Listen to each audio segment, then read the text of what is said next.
Hello everyone, Miss World Trinidad and Tobago here, Ashalia Abrahams. Welcome to my podcast, the Be Mindful Podcast. It is our first episode and we have our first lovely guest. Would you like to introduce yourself to the viewers? Hello everyone, my name is Ahhalia Ramdass and I am a clinical psychologist. I'm so happy to be here with Ashalia today. Yes, I'm so happy you came and we're having a conversation about mental health.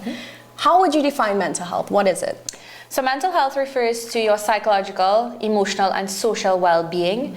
It influences the way we think, feel, and act.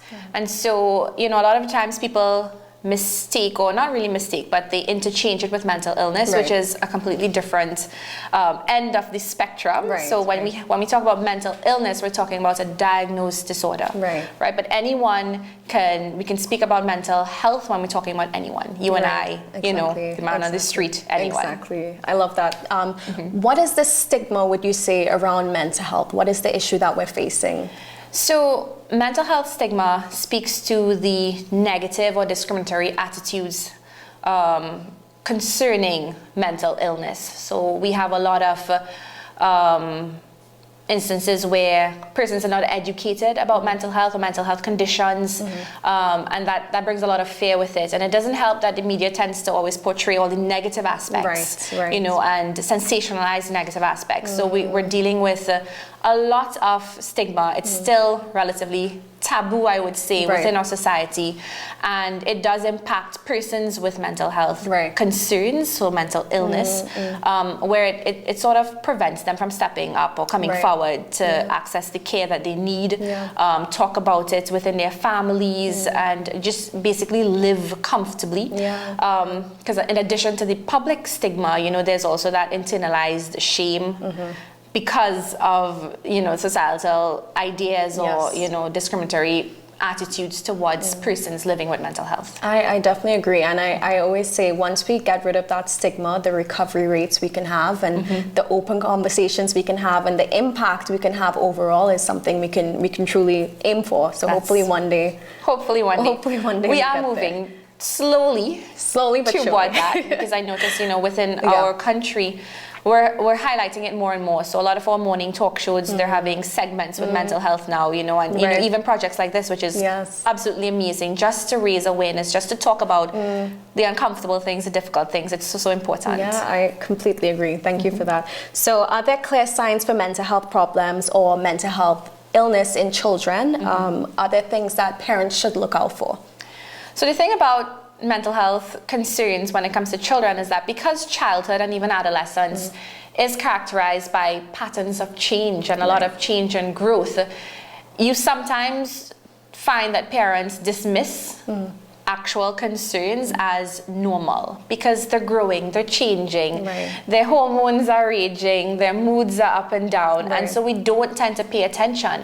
But when we are paying attention to our children, when we have actual relationships with them, when we have that trust, when we have that open space and we communicate openly with our children and we know them, we're able to tell when something is different, when something is off. We're able to see when their moods are drastically changing, when they're irritable for no reason, when they're withdrawn, when they're no longer engaging in things that used to bring them joy, that they used to love. We're able to notice changes in their sleep patterns, changes in their appetite, and all of these things are signs that sometimes, like I said, it gets confused with normal development. But I think what is important for parents to know, for teachers to know, for caregivers to know, anyone that's involved in the life of a child, is that it's important for us to build genuine relationships with them. When you know them, you know what's off, you know what's different. And so that's always important, building relationships and having open lines of communication. I completely agree. So I have a question. For when I experienced bullying at a specific age in my life, and that caused me to be very withdrawn, and I don't think people in my life noticed, but how can a parent know my child is being bullied? Or I know there's a difference between physical bullying and obviously different emotional bullying. What is your advice or how to kind of look out for that issue? So it's all of the same flags that we just mentioned when we're talking about paying attention for mental health concerns in our children, you're going to notice a lot of the same things, that with that social withdrawal. They're not going to want to engage with their friends as readily. They're possibly going to want to avoid certain places. You may get school avoidance, you know, so that they're not wanting to go to school if that's where they're getting bullied. If it's physical bullying, then they're going to have a lot of unexplained bruises or torn clothing. If they're being attacked and things are being taken from them, your kids are going to come home and they're not going to be able to explain how they lost this book or how they lost this their phone, or they may come home hungry. You don't know if, you know, they're being targeted, their lunch is being taken, their money is being taken. So it's just really paying attention. And the more that you speak with your children and have those conversations, they're going to feel safer, and safe enough, because abuse and bullying and even mental health concerns, it's not easy to talk about because of the underlying stigma, because of that idea that it's something that up until this point people feel they have to hide and they're ashamed of, or they have to be ashamed of it. So once you explicitly teach your children about bullying, about abuse, about mental health, the easier it is for them to come to you when they're in that position, because they know it's something we've spoken about. And it's not something to hide. Well, that leads us into one of these quotes which I love. Keeping children safe requires everyone to play their part. So how can teachers and parents best really encourage these children to move away from this issue of mental health, and how can we all play a role in society?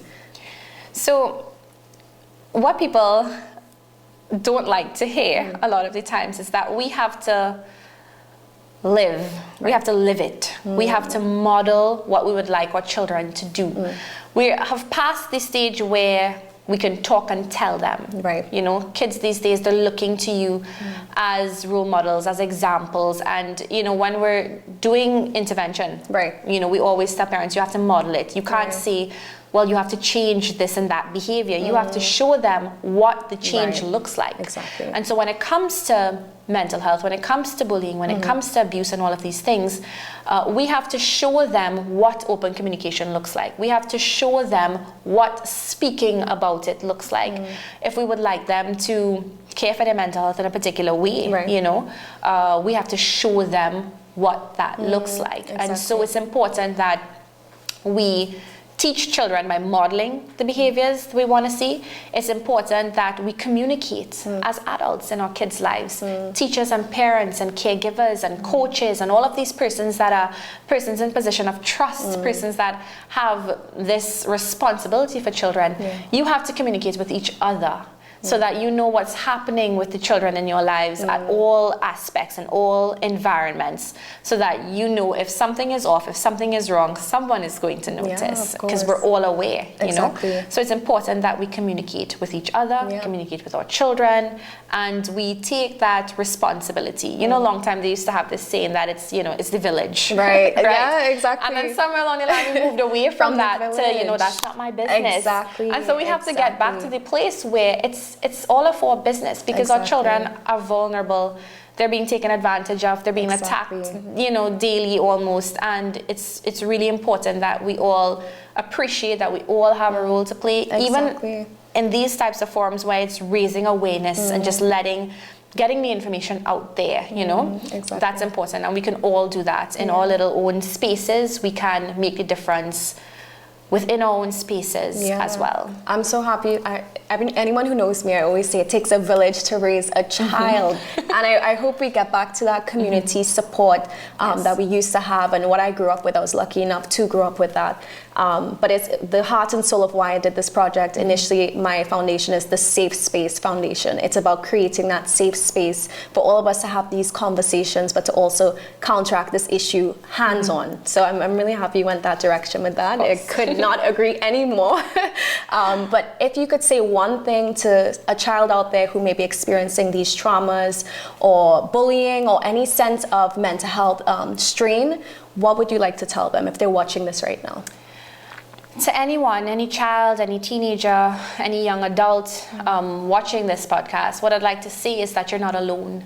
You're not going through something that is unique to you. Yes, we all experience hardships or mental health challenges differently, but it's not distinctly you, you know? You have so many other people who are going through things, and it's important that you reach out to someone. Even if you feel you can't speak to mom and dad as yet, you know, but there's that teacher in school that you can go to. There's that, you know, adult somewhere that you can go to. Please reach out. If you feel you need some space that's anonymous, you can call the Children's Authority. You can call ChildLine. You can reach out to so many different avenues that we have now to have your voice be heard and to get some help if that's what you need. Yes, exactly. And I would say to parents, as hard as it is, to change that mindset that we've all grown up with. It's important. If we can trust in the research that technology is advancing and we can upgrade our phones and upgrade our cars, we can trust in the research that says that how we parent has to be different. Exactly. How we view mental health has to be different for real change to happen. And so we can get to the point where this year the theme for mental health, World Mental Health Day, is just making it a global priority. You know, and we really need to start stepping out of our comfort zone and stepping into that space where we're willing to learn and we're willing to do something different for a different outcome. I am so happy you said that, and I'm glad we can be here today and take a step together in that direction towards sustainable change, making mental health a priority for all of us, not just in Trinidad and Tobago, but globally. And I thank you so much for your time. I am overwhelmed with emotions right now because this conversation is so, it's needed. And I really appreciate you coming and supporting the Be Mindful podcast. If you would like to say anything or just a quick bye to everyone watching. I'm so happy that you're doing this, Ahhalia. Like I said, we need more of you. We need more people willing and brave enough to start these conversations and carry these conversations. So thank you so much for all that you're doing. And thank you for having me. Thank you, guys. Tune in to the next episode soon. See you.